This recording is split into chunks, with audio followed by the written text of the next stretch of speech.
reporters. Take, for example, Chattanooga, Tennessee. Now, despite the economic downturn, Volkswagen is putting $1 billion into a new plant in Chattanooga that will help create about 2,000 jobs.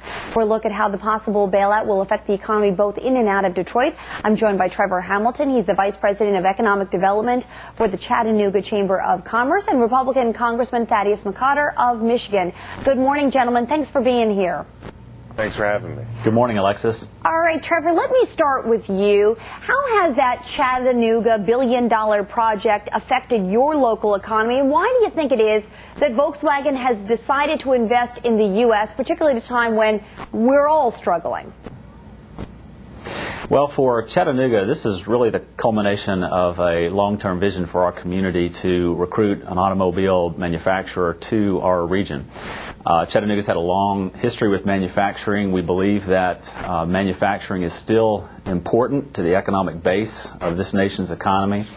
And so this is really a culmination of a long-term vision for our community and our state here in Tennessee. Volkswagen carries less than a 3% market share in the United States currently, and their hope is that by the time this facility is operational in 2011, that our economy will be again on the rebound and that they'll have the right vehicle at the right price for the American consumer at that time. Congressman McCotter, I know that you understand more than anybody how crucial this talk about a rescue plan is for the big three automakers. You've had an opportunity to see the plans they put in place yesterday. Did they make enough progress? Well, I hope that they did. It's going to be difficult because much of what we've seen occur through the cost of the restructuring to date in flesh and blood, we finally saw in black and white in a report issued to Congress. It's going to be a very tough haul. It's going to be a tough argument to make, but I think members of Congress are going to realize that the auto industry has been moving in the direction they wanted and that there will be a viable plan for the future that protects taxpayers as well because they're intrinsically, concomitantly, mutually beneficial. You know, Congressman, we talk a lot about the big three and the impact that it has on Detroit.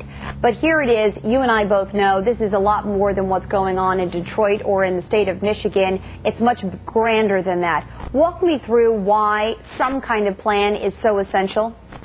I think it's important for the prosperity and the security of the United States to have a domestic auto industry and a manufacturing industry. The auto industry is the heart of it. If you look at what's happening, especially in the foreclosure crisis, as Secretary Paulson has admitted, if foreclosures continue to rise, you're going to have a very difficult time stabilizing credit markets. If people who are employed in the auto industry now go into bankruptcy and are potentially losing hundreds of thousands of their homes, you're going to exacerbate the foreclosure crisis and our credit markets won't stabilize and we will remain in the recession, if not find ourselves in a more dire position. Trevor, let me switch back to you. Your state is the 5th largest auto manufacturer in the country. How much are you watching these bailout hearings or these rescue plan hearings, and how important do you think it is to support the big three manufacturers?